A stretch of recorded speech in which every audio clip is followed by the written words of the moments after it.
Shalom, queridos, que o Eterno vos abençoe. Sou Felipe Cunha. Neste vídeo, quero fazer um vídeo diferente. Eu quero falar sobre um livro. Para mim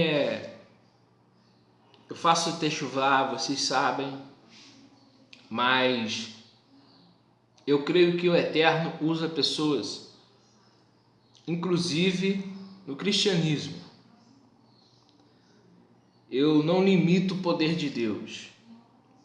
Não, de forma alguma. Deus usou Nabucodonosor para profetizar o fim dos dias. Balaão profetizou sobre Yeshua, sobre o Messias.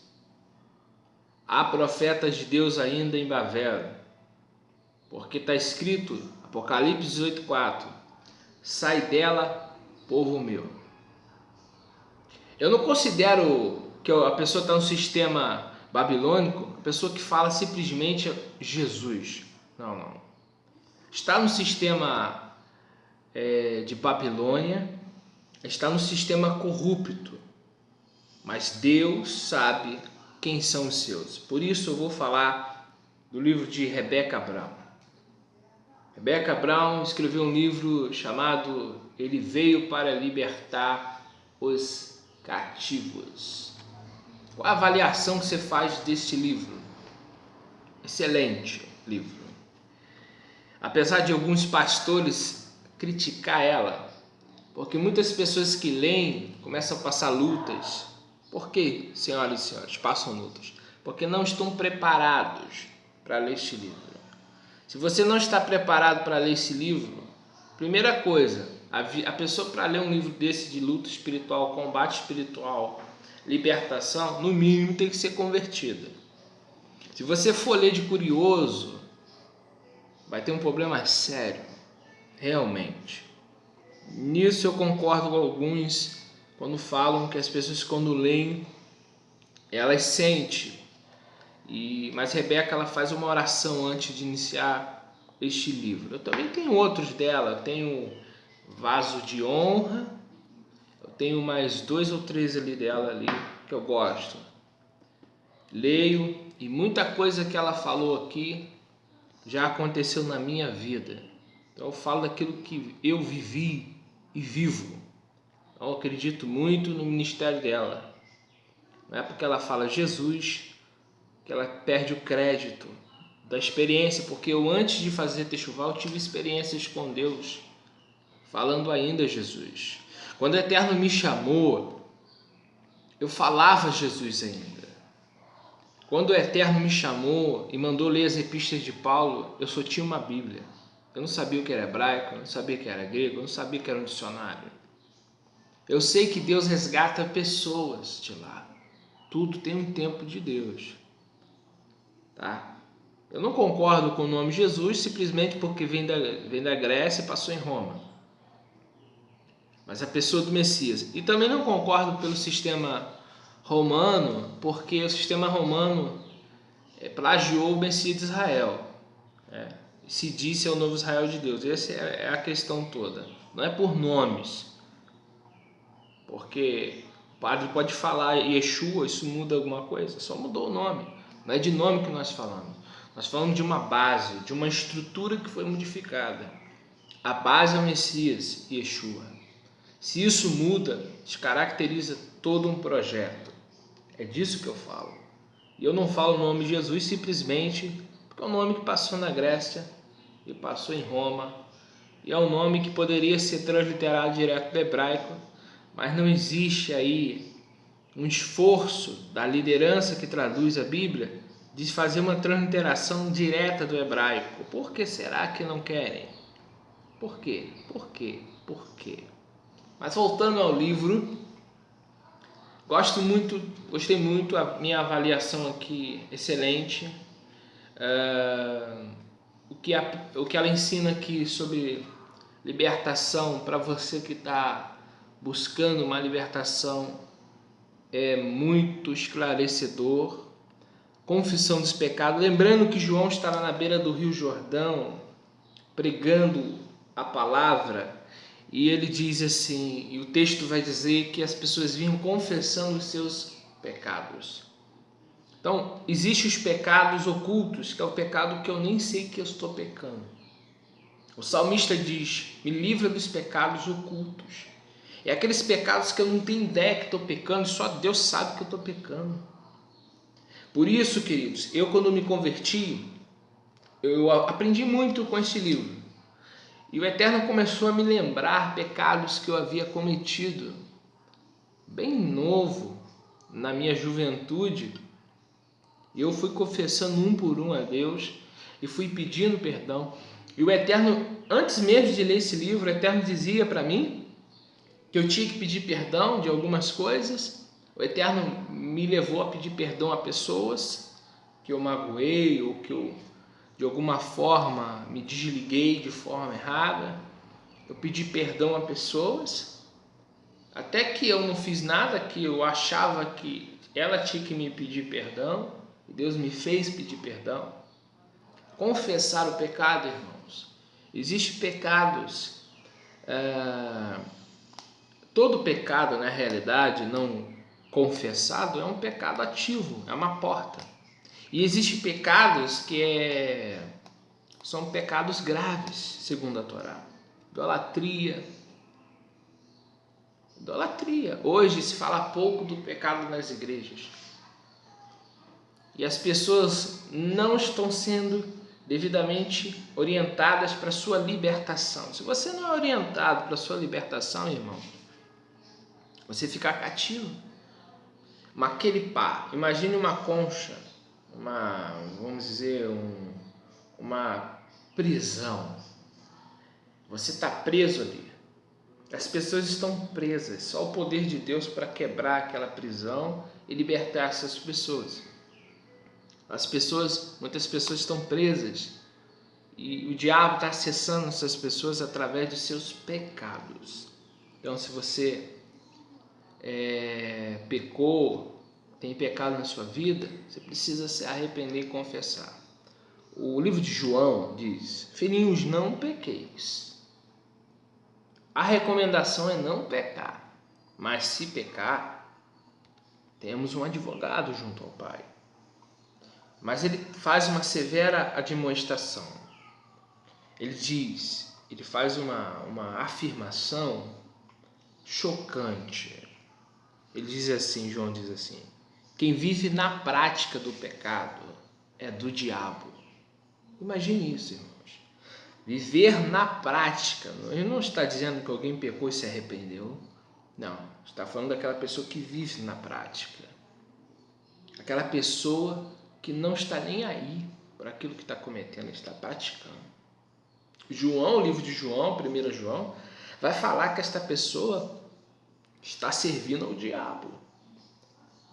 Então, irmãos, eu costumo falar que pecado não é vitamina. Pecado, as consequências, o salário do pecado é a morte. Eu vou dar um exemplo. Davi foi um homem segundo o coração do Eterno. Foi. Mas quando ele peca, olha as consequências do pecado de Davi. Quanta calamidade, quanta luta, quanta perseguição, quanta destruição, quanta morte por causa de pecado, por causa da transgressão. Porque o livro de João diz que o pecado é a transgressão da Torá. Então, querido, estude a palavra de Deus. Eu, quando comecei a me empenhar a estudar a Torá, estudar o Tanar, que a igreja em si chama de Velho Testamento, eu comecei a observar o quanto eu precisava de Deus. E pecado não é aquilo que seu pastor diz. Pecado não é o que a instituição diz. Pecado é o que o Eterno diz. Pecado não é o que sua mãe diz para você.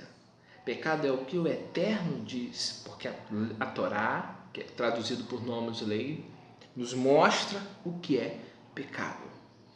A partir do momento que eu comecei a estudar, eu comecei a largar coisas que eu achava que era lícita. Eu achava que era lícito comemorar as festas pagãs que foram cristianizadas. Eu achava que era lícito. Mas eu descobri que não. É uma afronta à santidade de Deus. Eu descobri que Deus é santo.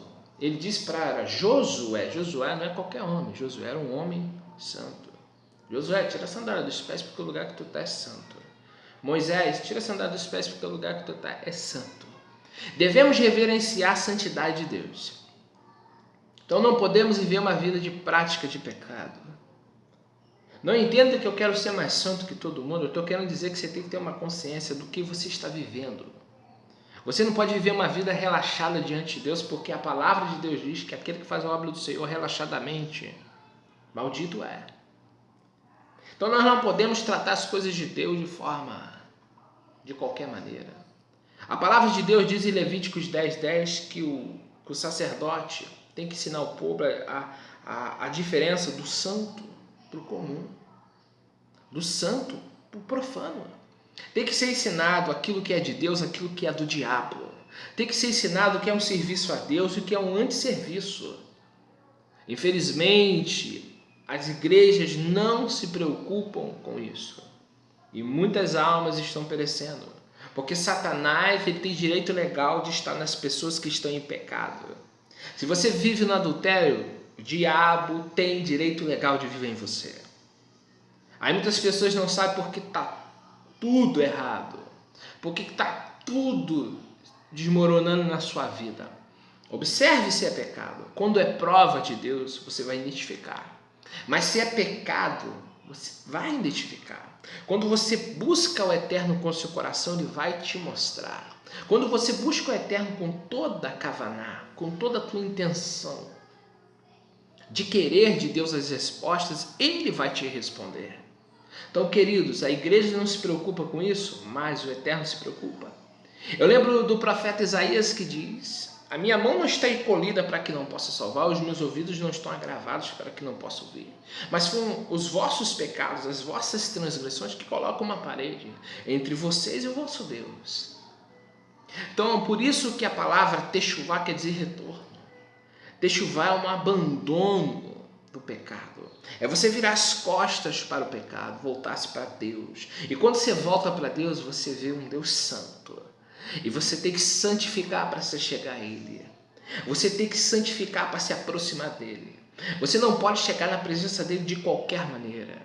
Você não pode chegar na presença dEle de qualquer jeito, meu irmão, minha irmã. Hoje, esse dia, as pessoas dizem que querem abraçar a Deus. Hoje as pessoas dizem que amam a Deus. Eu quero saber se você ama com o seu corpo. Eu quero saber se você ama com as tuas atitudes. Seus lábios proferem palavras santas ou palavras sujas? A tua vida cotidiana, dentro da sua casa, como é que é? Você mostra que quer se achegar a Deus é com as tuas atitudes. Das frutos dignos de arrependimento. O que João está dizendo na beira do Rio Jordão é: mostrem com as suas atitudes que vocês realmente querem uma techuvá. Se realmente você quer uma techuvá, meu irmão, se você, minha irmã, quer uma techuvá, faça plenamente. Não faça nada pela metade, porque Deus não quer nada pela metade. Se você realmente disse: eu quero seguir o Eterno, sigam. Porque Elias disse: servir a Baal ou servir a Deus? Se para vocês Baal é Deus, vai seguir ele. Se vocês querem servir a carne, siga a carne. Mas se o objetivo de vocês é seguir o Eterno, o Kadosh, o Santo, tem que mudar de vida, tem que se santificar. Mas irmãos, eu quero Deus, mas eu também quero um pouco do mundo. Não tem como você servir a Deus e servir a você. Yeshua deixou bem claro: não tem como servir a dois senhores. Ou vai aborrecer um ou vai aborrecer outro. Então, meu amigo, minha amiga, o conselho que eu te dou é: quer o Eterno, vai ter que se santificar. Quer viver para Deus, vai ter que largar o pecado. Vai ter que dar toda a sua força. Por isso que a palavra diz: amar o Eterno com todo o coração, com toda a alma e com todas as tuas forças. Você tem que se empenhar. Você tem que lutar contra você mesmo, contra o teu Yitzhará, contra a tua má inclinação. Porque nós estamos num corpo corrupto, que quer pecado, que quer transgressão, mas você tem que lutar contra você mesmo. Para você amar o Eterno, você vai ter que mudar. Você vai ter que renunciar a coisas na tua vida. Você vai ter que deixar coisas que você muito gosta para amar o Eterno. Porque o Eterno quer saber se você o ama de verdade. Deuteronômio capítulo 3 diz que Deus, Ele prova para saber se amas a Ele de verdade ou não. Queridos, Deus nos testa. Abraão foi testado 10 vezes. Todos somos testados na caminhada. Todos nós somos testados, muitas das vezes em muito ouro, muita prata. É para Deus saber se você ama Ele mesmo. Deus te dá muita coisa para testar você. Possibilidades vêm para testar você. Então, se você ama o Eterno, sirva o Eterno. Então, eu indico esse livro sim, gosto de ler, muito bom. Também gosto do Vaso de Honra, muito bom. Gosto dos livros da Rebeca. Faço techuvá, mas eu vivo a sinceridade do reino. Eu não estou lutando pela religião. Se existir algum homem no sistema religioso que eu goste e que eu veja que é um homem de Deus, como o pastor Daniel Batista do Cenáculo da Fé, que eu estimo muito, porque o Eterno já me mostrou que ele é um homem de Deus, eu vou ouvir. Porque como existem muitos que falam mal, né, do cristianismo, porque saiu de lá, e tudo que está lá não presta. Não. Ainda existe um povo que está saindo. E eu quero dizer algo para você. Deus não está limitado. Deus não está limitado. Deus não está limitado. Deus usa um ímpio para falar com você. Eu várias vezes na caminhada vi ímpios sendo instrumento de Deus para abençoar pessoas. Ímpios entregando cesta básica para crente. Tá? Então, não se escandalize. Entenda uma coisa. Se Deus te tirou da Babilônia, é o teu tempo. Cada um vai chegar ao seu tempo. Que o Eterno vos abençoe. Em nome do Mashiach Yeshua, pense nisso. Realmente quer servir a Deus? Se quer servir a Ele, renuncie a si mesmo. Renuncie o que você pensa, renuncie tudo. Porque Deus te ama e quer você. Lembrando que Yeshua nos disse, não foi vós que me escolheste. Eu vos escolhi. É uma semana abençoada, todos sejam abençoados, sejam curados, sejam abençoados pelo Eterno. Em nome de Yeshua. Se esse vídeo falou com você, compartilhe ele. Compartilhe com pessoas que precisam ouvir a verdade. Sou Felipe Cunha, lutando pelo reino, não pela religião. Shalom Aleichem.